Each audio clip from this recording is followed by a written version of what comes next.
Hey y'all, this is Gretchen from Always a Lessons Empowering Educators podcast. I'm a proud member of the Education Podcast Network, just like the show you're listening to right now. The opinions expressed are those of the individual hosts, but make sure you check out all the other great podcasts at edupodcastnetwork.com and get ready because the learning begins in 3, 2, 1. Coming up on episode number 121 of the House of EdTech podcast, I went to Harvard, and I'm going to tell you all about it, along with the House of EdTech VIP and a recommendation. Strike up the band.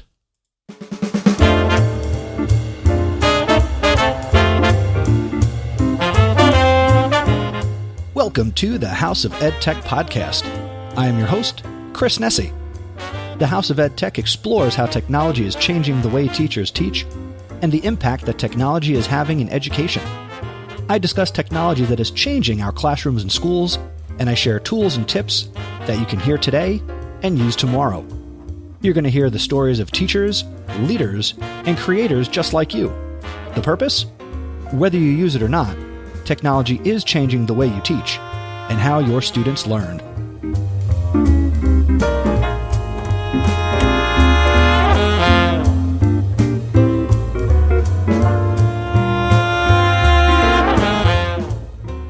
Welcome back to the House of EdTech podcast. I'm so excited that you've chosen this podcast for some of your anytime, anywhere professional development.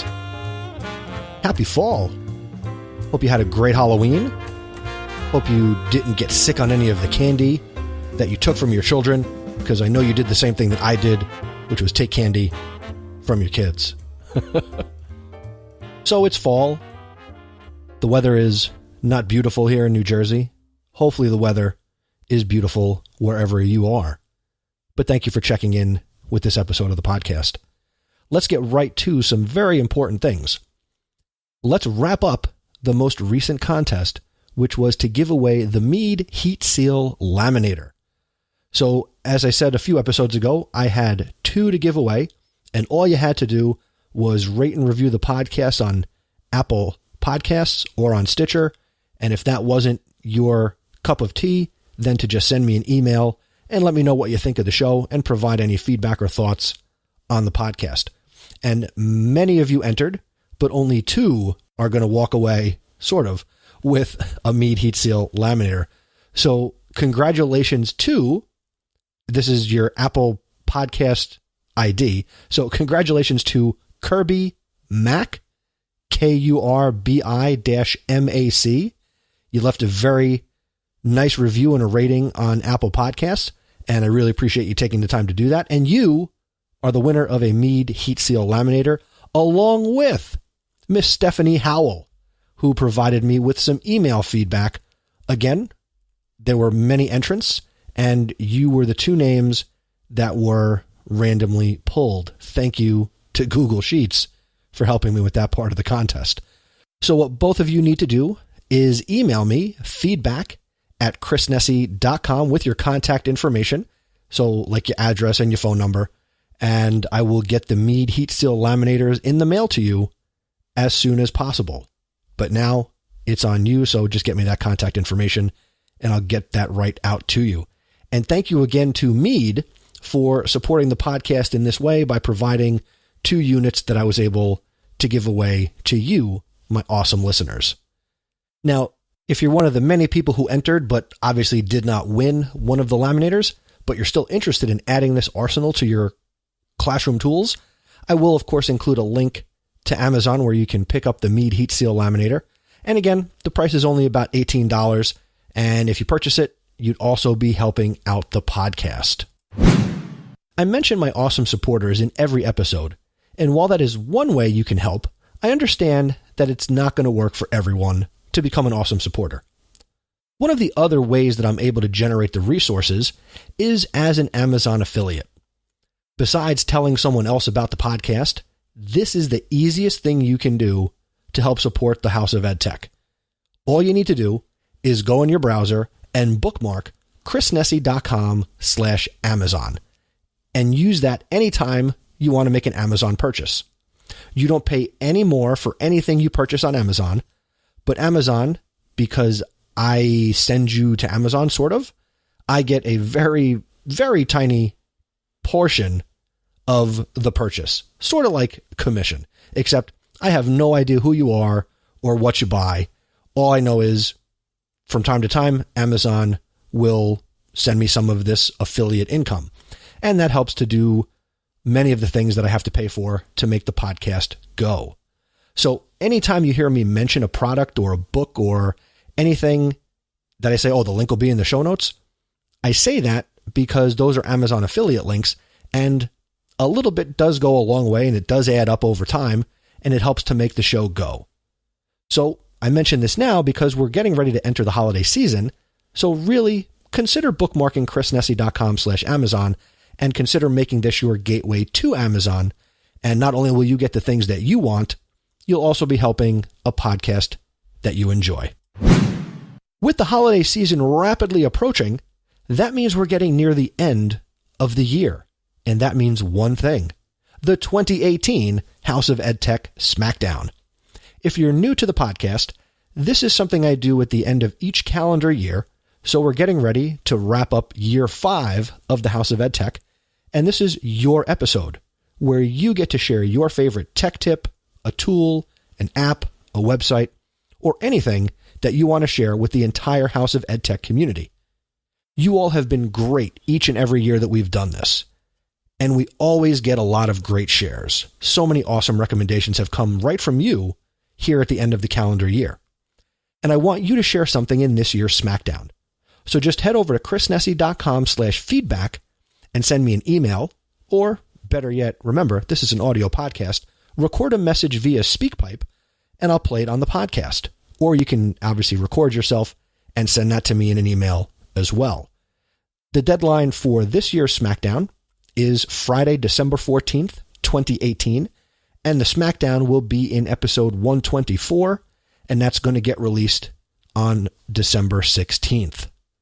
That's all the stuff I have here at the top of the episode. Now let's head over to my featured content.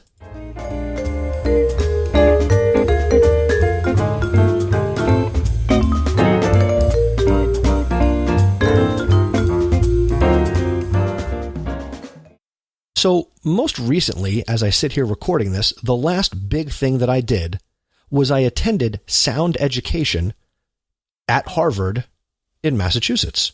A very exciting day because I spent 5 hours in the car driving to Boston, did what I had to do, and then spent 5 hours driving home. So it was a very long day, but I'll get a little bit into that in a few minutes. First, I need to say thank you to the folks that put on sound education, which were Zachary Davis, Joseph Friedman, and Doug Metzger. Sound education was a 3-day event held at Harvard University for educational and academic podcasters and radio hosts and their listeners. It was hosted by the Ministry of Ideas, which is a podcast based out of the Harvard Divinity School. And I was invited to moderate a panel on podcasting in K-12 education. I want to first shout out and let you know who the panelists were, because these were 4 really awesome individuals that I got to really put into the spotlight by moderating this conversation. The panelists were Eric Marcus, who is the creator and co-host of Making Gay History, which you can find at makinggayhistory.com. Eric Marcus is the author of a dozen books, which include Making Gay History, Is It a Choice?, Why Suicide?, and Breaking the Surface, which was the #1 New York Times bestselling autobiography of Olympic diving champion Greg Louganis. Next on the panel was Miss Karen Gage, and she is from ListenWise, which you can find at listenwise.com. Karen Gage is an education technology industry veteran with a flair for understanding markets and client needs. She is known for delivering high-impact strategy during her 15-plus years leading marketing and product organizations. Karen was instrumental in helping create and evolve the learning management system industry from the early introduction to a ubiquitous core technology in education. Most recently, she was the VP of Technology Products for Pearson's School Achievement Services. There she saw that K-12 educators were ready to embrace digital innovation, and that inspired her to join ListenWise in 2014. Also on the panel was Deborah Fowler from History Unerased, which you can find at unerased.org.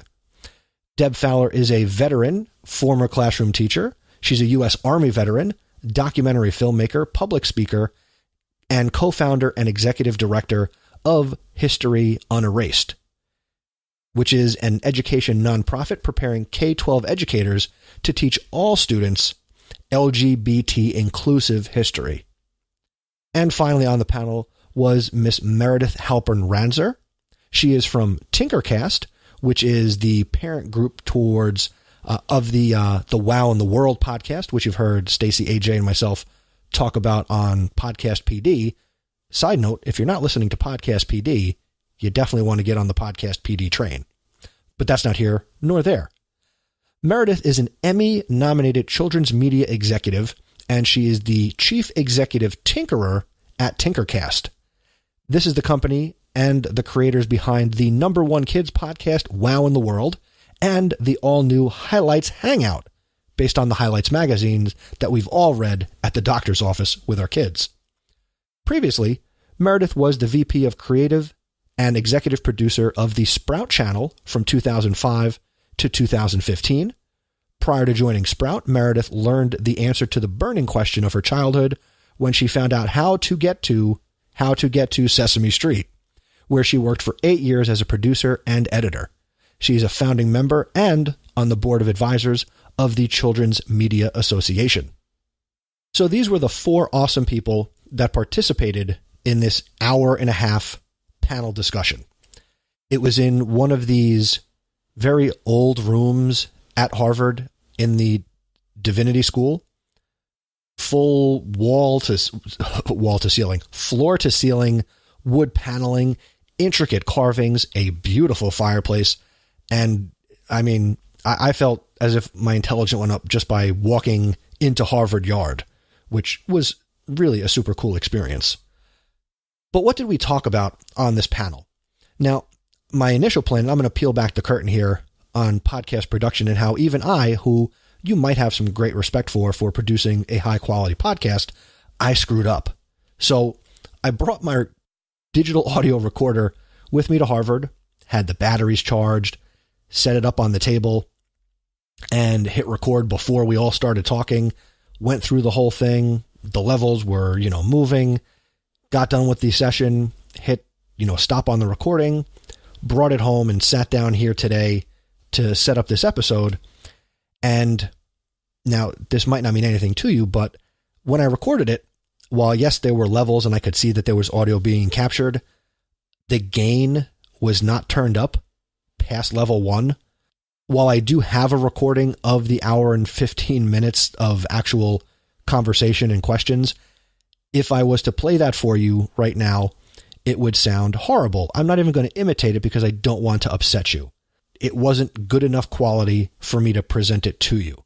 Now, I might turn around in the future and present it again because I was not the only one who recorded it. It's just that as I'm trying to produce this episode, I don't have, and I apologize, I don't have a high quality recording of the conversation. But what I do want to share with you are the topics discussed as I look at the notes I took during the conversation.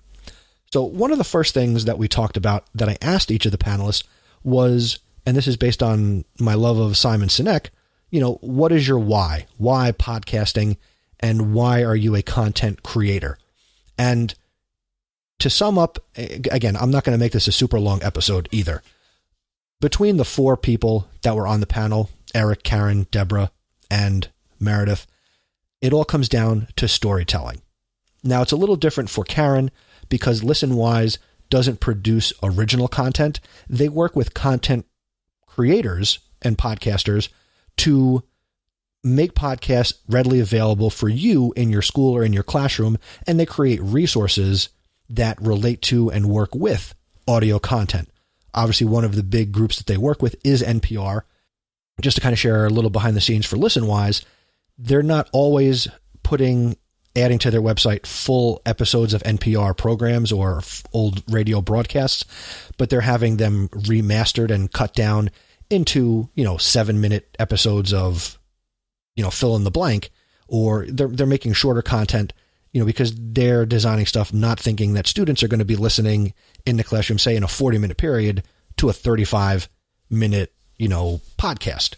So they're trying to condense the content and not lose the meaning and make that available to students. That's also one of the things that Deb Fowler with History Unerased and Eric Marcus from Making Gay History are doing, because their area of focus is LGBTQ history and how we can include that into, history curriculums and make that a part of what we are teaching.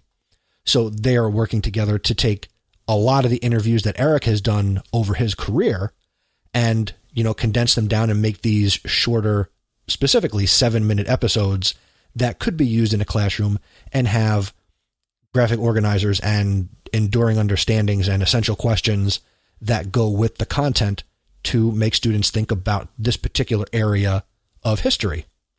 Once we got everybody's why, we moved on and we started to talk about what skills are important and what podcast listening really brings into the classroom.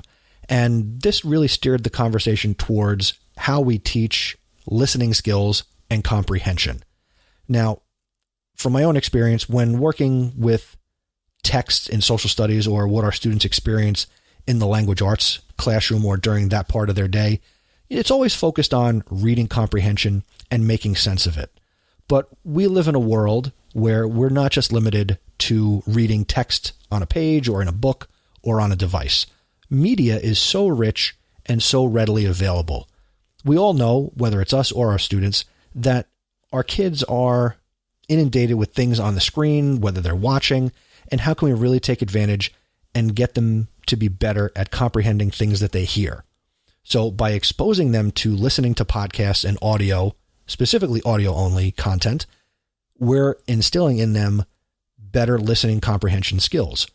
I can do this a little bit in social studies when I do a DBQ, which traditionally will be document-based questioning where students are looking at primary sources. How can I enhance that? With more current topics, I can give them podcasts or just audio content or audio recordings of, speeches or anything where somebody is even talking about even things that we don't have recorded in audio.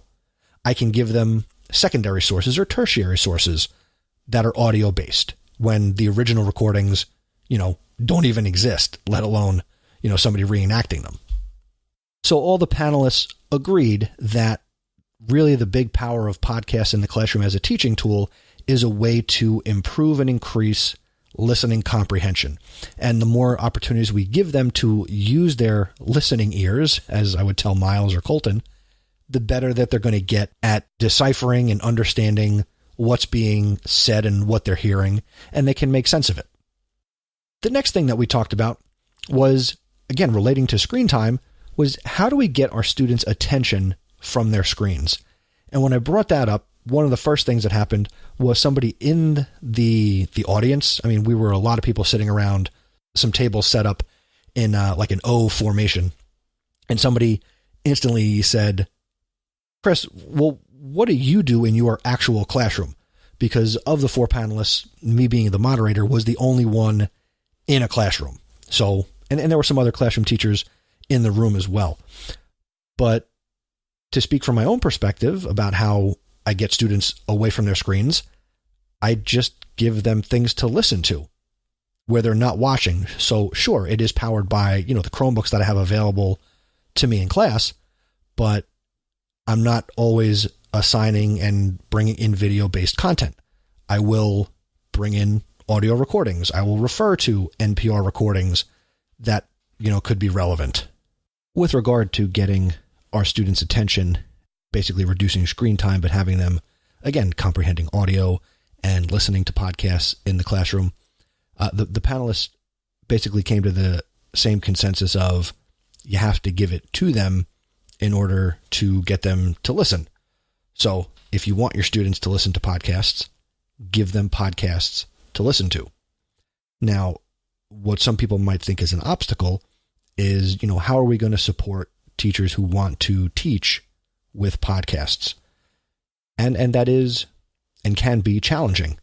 Where, ListenWise kind of bridges that gap is their whole model is creating resources and building curriculum around audio-based content that makes it easy for teachers to integrate podcast and audio content into their instruction. Making Gay History, Unhistory, what they're doing is they're creating the resources themselves. So one of the great questions that came up, and I apologize, I do not know the woman who asked this question, but it was brought up if teachers could make resources based on podcasts. And I immediately, jumped in and was like, absolutely. Think of any teacher and, even for yourself listening. We create materials and resources all the time around the content that we want to teach and have our students, working with.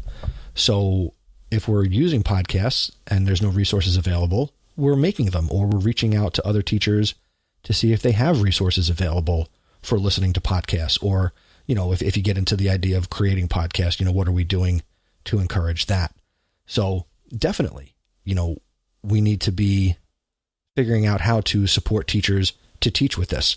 So obviously I am somebody who is trying to do that. And obviously I am more from the creation side, but certainly if you want to teach with podcasts and use audio in the classroom, please let me know. Email me, feedback@chrisnesi.com, or, if you don't want to come to me, I would understand, but you could also go to ListenWise and go to listenwise.com and check out all the great resources and content that they're putting together on an ongoing basis. So definitely something worth checking out. And the last piece of the panel was obviously a topic that I just sort of brought up near and dear to my heart, is the idea of creation and how can we not move from, but how do we also incorporate the creative part of this? So it's one thing to ask students to listen to content. How do we get them to also start creating content? And to the T, or however you want to say it, each of the panelists agreed that students need to be given the opportunity and reach out to podcasters as teachers, reach out to podcasters to be guest speakers about the creative process and have them, if you are, not comfortable as a teacher teaching podcasting, well, find somebody who can. Another reason you could reach out to me, if you want me to do a Google Hangout with your class or a group of students, let me know, or reach out to your favorite podcaster and see if they would be willing to make time for children. Because as we all know, we all believe the children are the future. We just need to teach them well and let them lead the way. So that is, in a nutshell, the panel that I led. Now, again, in the future, if I'm able to acquire a good copy of the audio, and I'm sure I'll be able to, because they were also recording video of the sessions at Sound Education, I will definitely pass that along to you, either including it in a future episode, or once it becomes available, sending you the link to watch the panel and really get the most out of it. That's my story for that part. Now let's get over to the House of Ed Tech recommendation.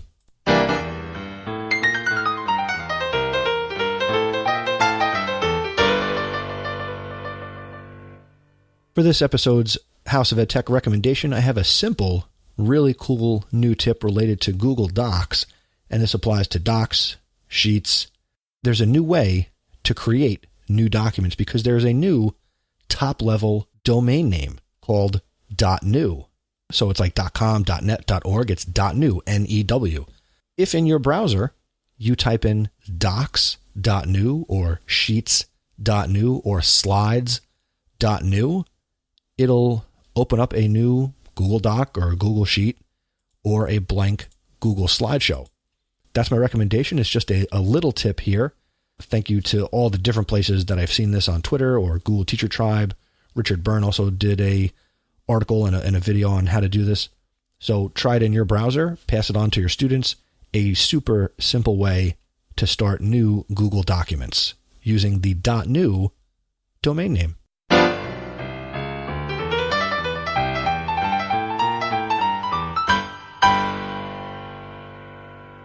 And now let's meet this episode's House of EdTech VIP, Mandy Froelich.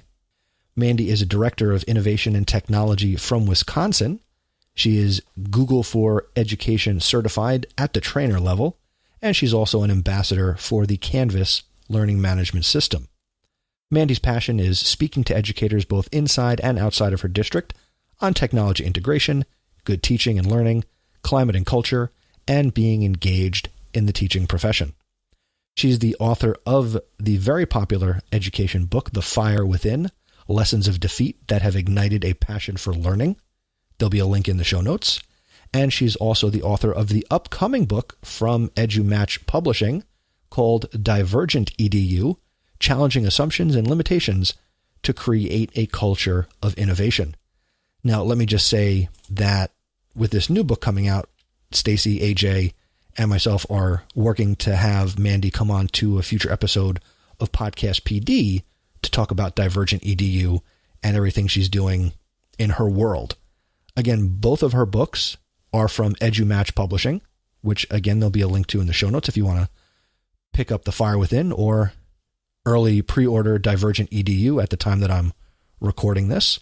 She is on Twitter. She is at Froelich M, FroelicHLICHM, and you can go and check out her website, mandyfroelich.com. Congratulations, Mandy. You are a House of EdTech VIP.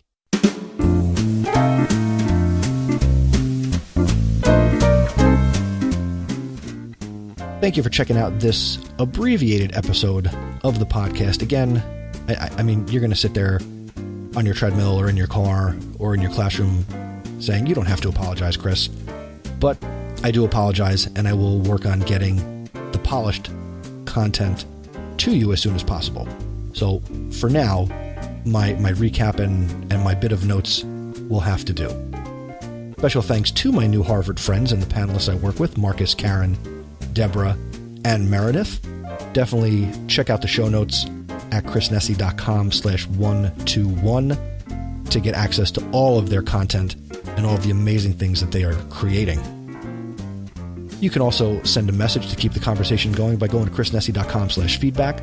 I love emails and speak pipes and voicemails. So if you have some thoughts on what I shared or any questions at any time, send them my way and I'll be happy to answer them and also include them here on the podcast. Now, if you enjoy the show, as I always ask, number one, first and foremost, without a shadow of a doubt, go out and tell somebody else about the podcast. If you share it on social media, please use the hashtag House of EdTech, so that way I see it and I can also share it, and I will be happy to say thank you.